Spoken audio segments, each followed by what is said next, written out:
ఎంతమందికి తెలుసండి లోకంలో? ఈ కోట్ల కోట్ల జనాభాలో మీరు గతంలో ఎప్పుడన్నా విన్నారా? వల్లభాచార్య వ్యాఖ్యానం వినలా. సుబోధిని అని పేరు. వారు ఒక శ్లోకాన్ని ఉదహరించారు వ్యాఖ్యానంలో. దుశ్శీల మాతృదోషేణ పితృదోషేణ మూర్ఖత కార్పణ్య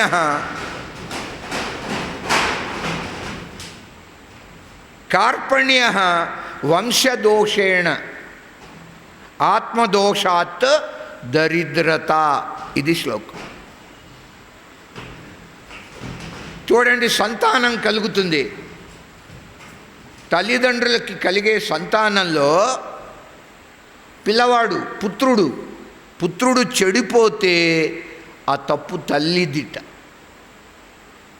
తల్లి వల్ల పుత్రుడు చెడిపోతాడు.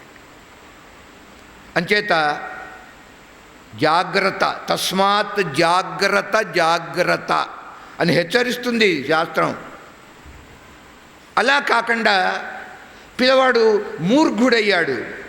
మూర్ఖత్వం, అవివేకం, తెలివి లేదు, మూర్ఖత్వం. ఆ మూర్ఖత్వ దోషము తండ్రిది. తండ్రి తప్పు చేస్తే ఆ తండ్రి తప్పు వల్ల పిల్లవాడికి మూర్ఖత్వం వస్తుంది. వాడికేం తెలియదంతే. చచ్చేదాకా ఆ తండ్రి వాడిని చూస్తూ బాధపడుతూనే ఉంటాడు. ఏం చేయలేడంతే. ఆటిజము ఏదో అంటారు ఇప్పుడు ఇంగ్లీష్లో. ఆటిజము ఏదో ఉంది. పిల్లవాడికి తెలివి ఉండదు, వయసు వస్తూ ఉంటుంది. ఎవరిది దోషం అన్నారు? తండ్రి వల్ల మూర్ఖత్వం వస్తుంది సంతానానికి. ఇక కార్పణ్యం వంశదోషేణ, ఆ వంశంలోనే దోషం ఉందనుకోండి, దానివల్ల పుట్టే సంతానము కార్పణ్య, కృపణత్వం కలుగుతుంది. ఇక దరిద్రుడయ్యాడనుకోండి, జీవితం అంతా దరిద్రమే. ఆ దోషం ఎవరిది? దరిద్ర దోషం తల్లిది కాదు, తండ్రిది కాదు, వంశాంది కాదు, తన సొంత దోషం. తన దోషం వల్ల దరిద్రుడైతాడు. ఆత్మదోషాత్ దరిద్రత. ఇప్పుడు చూడండి, పరీక్షిత్తు యొక్క తల్లి, ఆ తల్లికి తల్లి ఇట్లా వెనక్కి వెళ్ళినట్లయితే ఆ స్త్రీలు ఎంత గొప్పవాళ్ళో. పరీక్షిత్తు తల్లి ఉత్తర, తండ్రికి తల్లి సుభద్ర, తండ్రి పెత్తల్లి ద్రౌపది, తాత తల్లి కుంతి.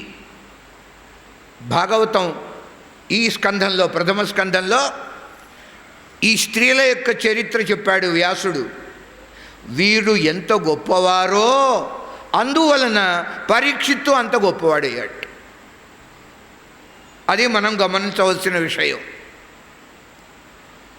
పరీక్షిత్తు తల్లి ఉత్తరాదేవి. ఆ పేరు చాలా గొప్పదండి. ఉత్తరా అని దీర్ఘం సంస్కృతంలో. అదే ఉత్తరః అని అన్నాం అనుకోండి, విసర్గ. రామ, కృష్ణ, గోవింద అన్నట్టుగా ఉత్తరః అని అంటే ఎవరు? ఉత్తరా అంటే ఉత్తర. పరీక్షిత్తు తల్లి స్త్రీలింగం. పుంలింగంలో ఉత్తరః విసర్గ అంటే ఎవరు? శ్రీకృష్ణ పరమాత్మ. ఉత్తరః అంటే విష్ణుమూర్తి. ఆ విష్ణువే కృష్ణుడు. ఎక్కడుంది ఈ మాట? విన్నారా ఎప్పుడైనా? విన్నారా ఈ వింతను విన్నారా? సంబరాల రాంబాబు శ్రీమంతుడయ్యాడు. అది విన్నాం. ఉత్తర.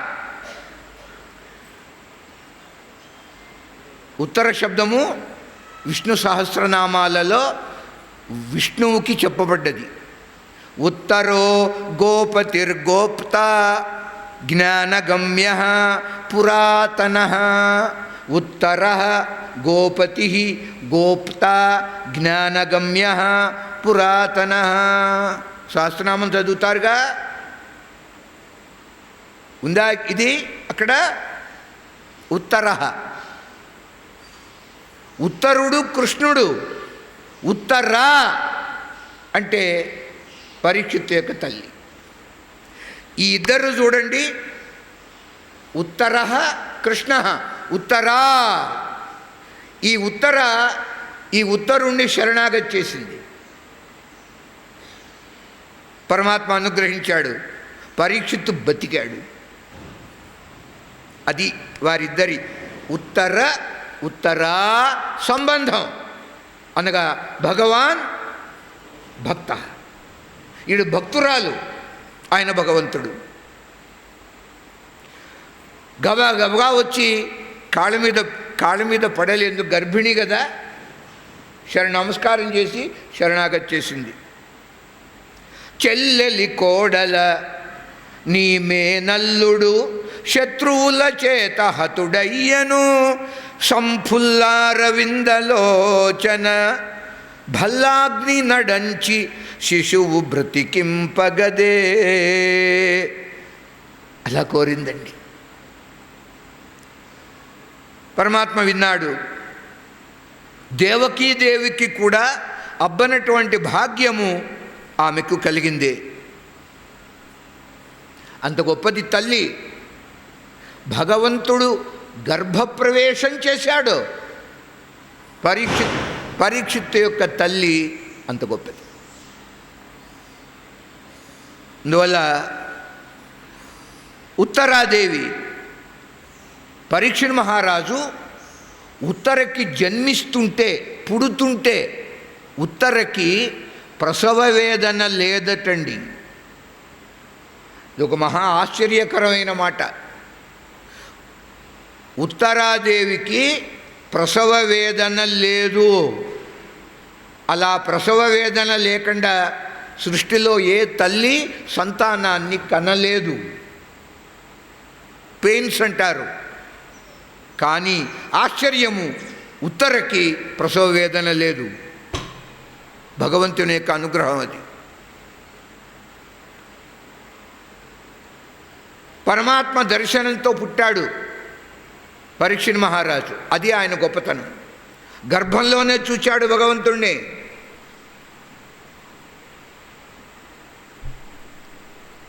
అందువల్ల ఆ తల్లి అంత గొప్పది.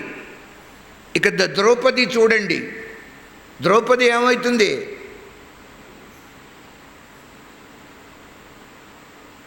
పరీక్షిత్తుకు ద్రౌపది ఏమవుతుంది? తల్లి ఉత్తరికి అత్తగారు సుభద్ర, ద్రౌపది తోడుకోడళ్ళు.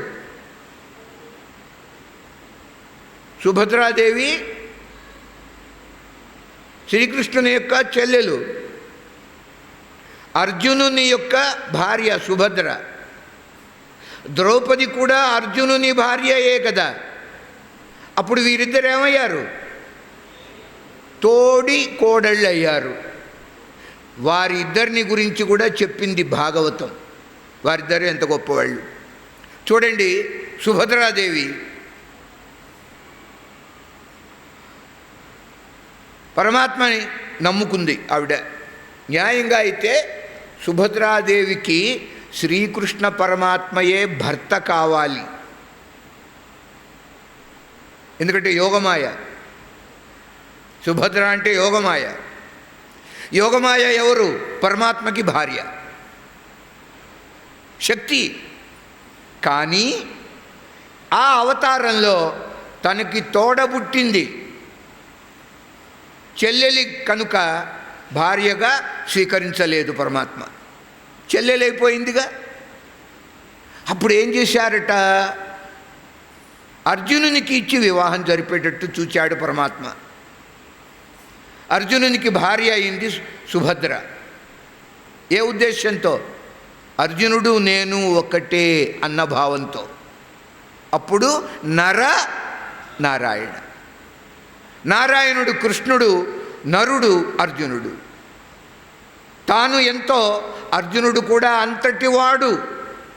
ఈ భావంతో చెల్లెలు గనుక తనకి వివాహ యోగ్యురాలు కాదు.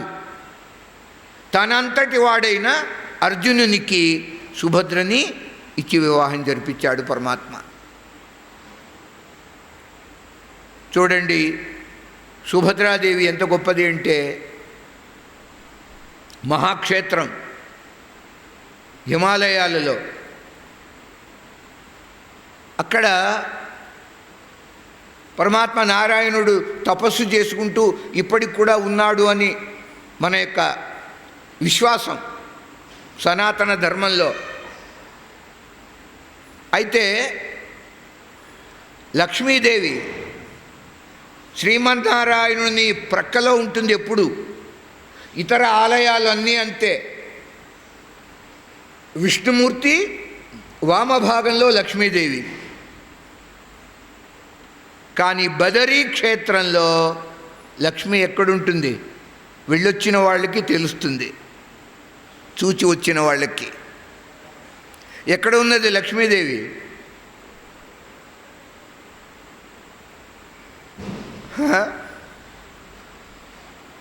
పరమాత్మ పక్కన లేదు. గర్భాలయంలో శ్రీ మహావిష్ణువు, లక్ష్మీ నారాయణుడు ఒక్కడే, అంటే కృష్ణుడు ఒక్కడే ఉన్నాడు. లక్ష్మీదేవి బయట ఉంటుంది ఆ క్షేత్రంలో. పరమాత్మ అన్నారు, దేవి నేను కొంతకాలం తపస్సు చేసుకోవాలి, ఒంటరితనంగా ఉండాలి, నువ్వు బయట ఉండు. పరమాత్మ అంటే చెప్పాడు. చూడండి, ఇలా ఉంటుంది ధర్మశాస్త్రం. పక్కన దూరంగా కూర్చోబెట్టాడు భార్యని,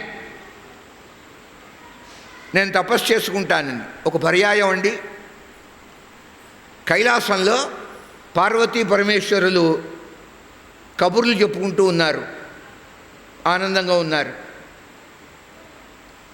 నమ శివాభ్యాం నవయౌవనాభ్యాం పరస్పరాశ్లిష్టవపుర్ధరాభ్యాం నగేంద్ర కన్యా వృషకేతనాభ్యాం నమో నమః శంకర పార్వతీభ్యాం. అట్లా సరదాగా కబుర్లు చెప్పుకుంటూ ఉంటే అకస్మాత్తుగా పార్వతీ అమ్మవారు పరమేశ్వరుణ్ణి ప్రశ్నించింది. స్వామి, మీ మనసు పవిత్రంగా ఉంటుందా అని అడిగిందిట పార్వతీదేవి పరమేశ్వరుణ్ణి. మీ మనసు శుద్ధమేనా, పవిత్రమేనా అడిగిందండి.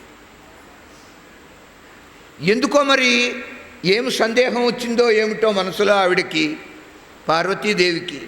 అలా అడిగేసింది భర్తని. వెంటనే చిరునవ్వు నవ్వి పరమేశ్వరుడున్నాడు, నా మనస్సు నువ్వు అనుకున్నంత పవిత్రము కాదు అన్నాడు. ఆశ్చర్యపోయింది. అదేమిటి స్వామి, మీ మనస్సు కూడా పవిత్రం కాదా? కారణం తెలుసుకోవచ్చా అన్నది. వెంటనే పరమేశ్వరుడున్నాడు, నీ మూలంగానే, నీ కారణంగానే నా మనస్సు పవిత్రం లేదు అన్నాడు ఈశ్వరుడు. ఇదండి సంభాషణ, మనం గ్రహించాలి. అందులో పరమార్థం ఏముంటుందో. నా మనస్సు కూడా పవిత్రం కాదు అన్నాడు. ఎందువలన? నీ మూలంగా, నీ కారణంగా అన్నాడు. అంతే. అంటే పురుషుని యొక్క మనస్సు అపవిత్రమైంది అంటే ప్రకృతి కారణం దానికి అనేది గ్రహించాలి. ప్రకృతి అంటే స్త్రీ.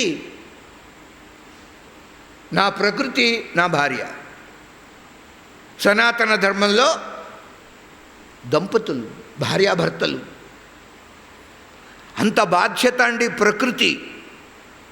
ఇప్పుడు చూడండి, పాతివ్రత్య ధర్మం స్త్రీకి, అలాగే పురుషునికి కూడా పత్ని వ్రతం, ఇద్దరికీ ఉన్నాయి వ్రతాలు. ఏ ఒకరికి మాత్రమే కాదండి. సనాతన ధర్మంలో పురుషుడు పత్ని వ్రతాన్ని స్వీకరించాలి, భార్య పతివ్రత వ్రతాన్ని స్వీకరించాలి. అప్పుడు అనుకూలమైనటువంటి దాంపత్యం. అదే ఆ రాధాకృష్ణులు. వాగర్ధాయో సంపృక్తో వాగర్ధ ప్రతిపత్తయే జగతః పితరౌ వందే పార్వతీ పరమేశ్వరు. సో భర్త మనస్సులో అపవిత్రత చేరింది అంటే భార్య కారణం. ఎంత సూక్ష్మమండి ఇది, అంత త్వరగా అర్థమవుతుంది ఆ లోకానికి. పార్వతీ పరమేశ్వరుల మధ్య జరిగినటువంటి సంభాషణ ఎంత రహస్యమయంగా, సీక్రెట్గా ఉంటుంది. నువ్వే కారణం అన్నాడు దేవుడు. అంచేత స్త్రీ అంత బాధ్యతగా ఉండవలే. అందువల్ల ఇంతకంటే ఎక్కువ కళ ఇంకా చెప్పుకోవటం. సుభద్ర ఆ మహాతల్లి అంత గొప్పది అండి. అలాగే ద్రౌపది సంగతి ఇందాక చెప్పుకున్నాం. ఎంత మాతృ హృదయం, అశ్వత్థామని చంపనివ్వల. ఇక కుంతీదేవి, ఈవిడ సంగతి చాలా అద్భుతం అండి. భాగవత గతంలో ఒకసారి నిన్ననో ఈరోజు ఉదయమో చెప్పుకున్నాం. పరమాత్మ ఏం కోరింది? కష్టాలు కోరింది. అందువల్ల స్త్రీలు ఎంత గొప్పవాళ్ళో చూడండి ఈ వంశంలో. ఆ గొప్పతనం అంతా కూడా పరీక్షిత్ మహారాజుకు వచ్చింది. అలాగే పురుషులు, ప్రధానంగా భీష్మాచార్యులు వంశానికి మూల పురుషుడు ఆయన. ఆయన యొక్క సంతానం మిగతా వారంతా ఆ వంశంలో పుట్టినవాళ్ళు. భీష్ముల వారు ఎంత గొప్పవారు. ఆయన మనసులో ఒక కోరిక ఉంది, చిరకాల వాంఛ. ఏమిటది అంటే, నేను దేహత్యాగము చేసే సమయంలో నా సన్నిధిలో పరమాత్మ ఉండవలే అని కోరిక. అంటే భగవంతుని కళ్ళతో చూస్తూ ఈ శరీరాన్ని నేను వదిలేయాలి. ఏమి కోరికండి. చూడండి, భగవంతుని యొక్క స్వభావం భక్తుల కోరికలు తీర్చడమే భగవత్ స్వభావం. ఏ యథా మాం ప్రపద్యంతే తాంస్తథైవ భజామి. పరమాత్మ గుర్తించాడు భీష్ముల వారి మనసులో ఉన్నటువంటి కోరికని. మహాభక్తుడు ఆయన, కృష్ణ భక్తుడండి. నిరంతరం కృష్ణస్మరణ భీష్ముడు. తస్మాత్ సర్వేషు కాలేషు మాం అనుస్మర యుధ్య.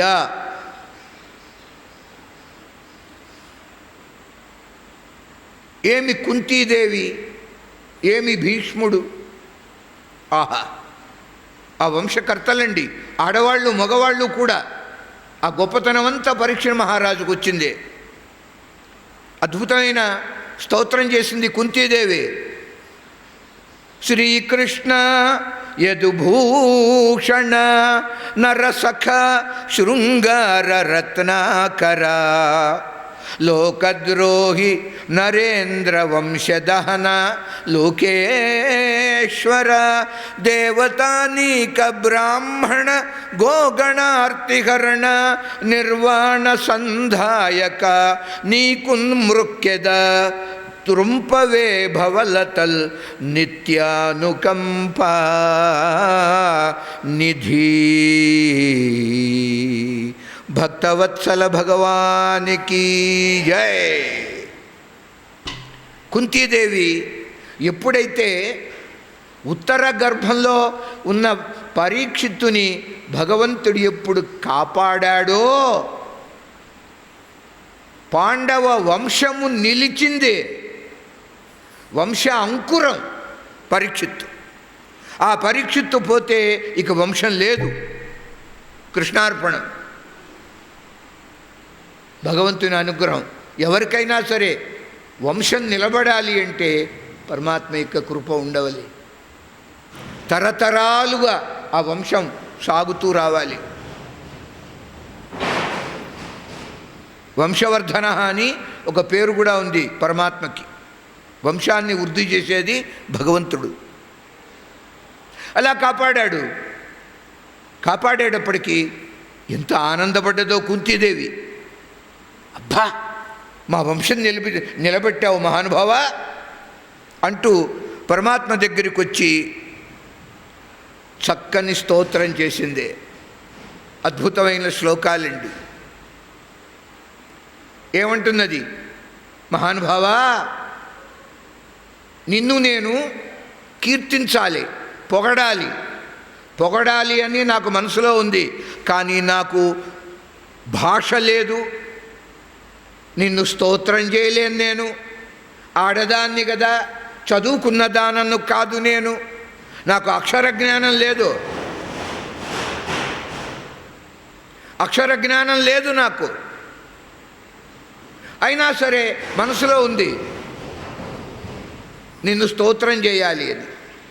స్తుతి స్తోత రణప్రియ పూర్ణ పూరయిత పుణ్య పుణ్యకీర్తి అనామయ అని విష్ణు సహస్రనామాలు. స్తుతి స్తోత స్తుత్య ఇవన్నీ విష్ణుమూర్తే. ఇప్పుడు నేను స్తోత్రం చేస్తున్నా, నేనే విష్ణువుని. మీరు చేస్తే మీరు విష్ణువులు. ఆ భావన రావాలి. స్తోత్రం చేసే నేను వేరు, స్తుతింపబడే విష్ణువు వేరు. అలా కాదండి. దేవో భూత్వా యజేద్దేవం అని శాస్త్రం చెబుతున్నది.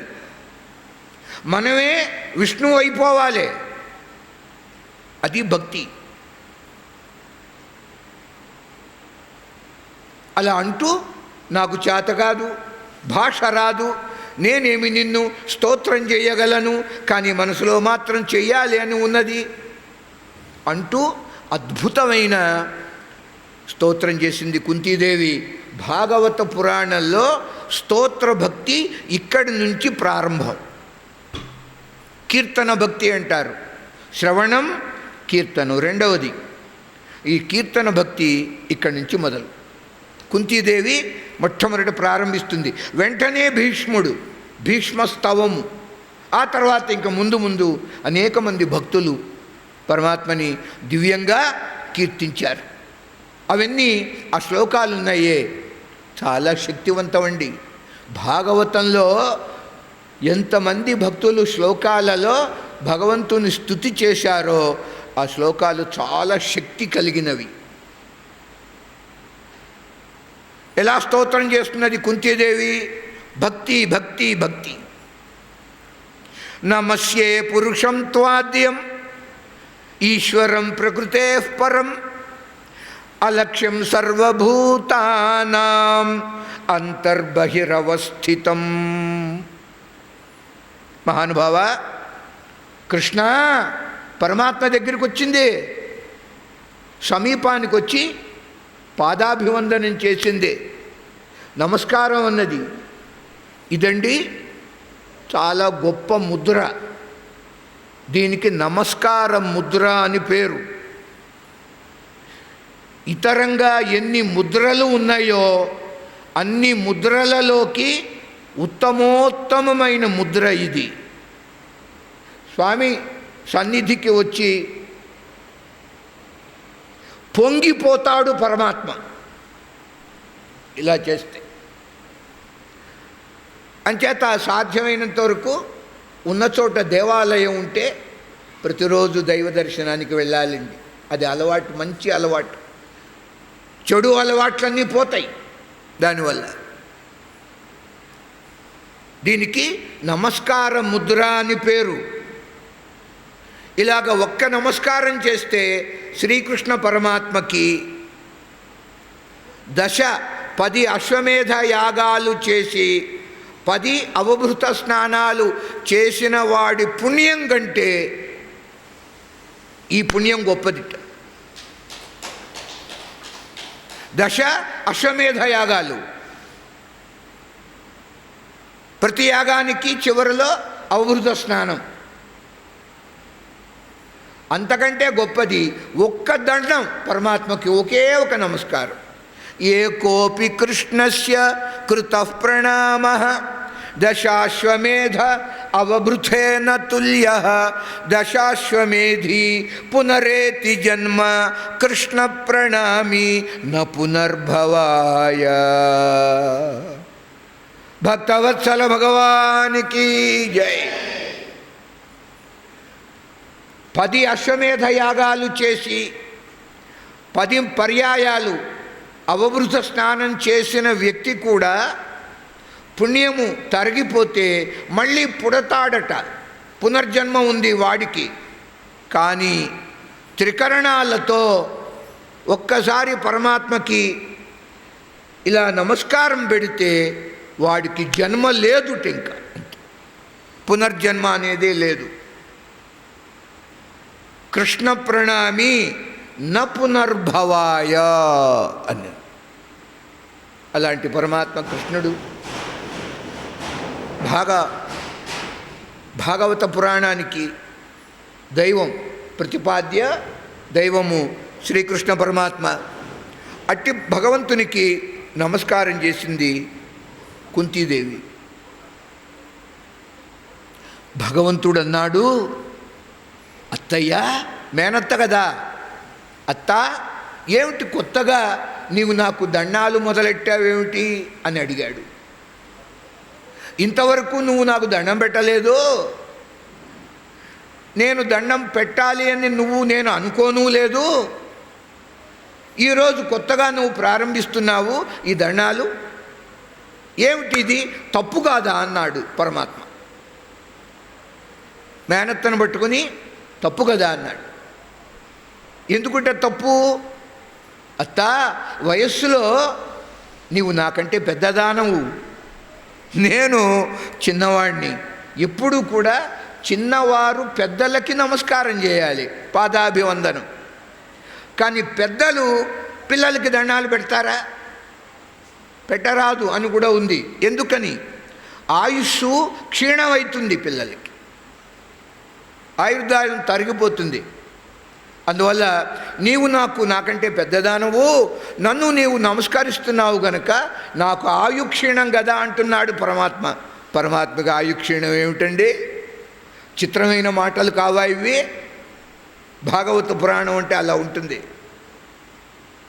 అక్షరాక్షరము ప్రతి శ్లోకము అలా తడివి చూస్తూ పోవాలి. భాగవత పురాణం 18,000 శ్లోకాలు.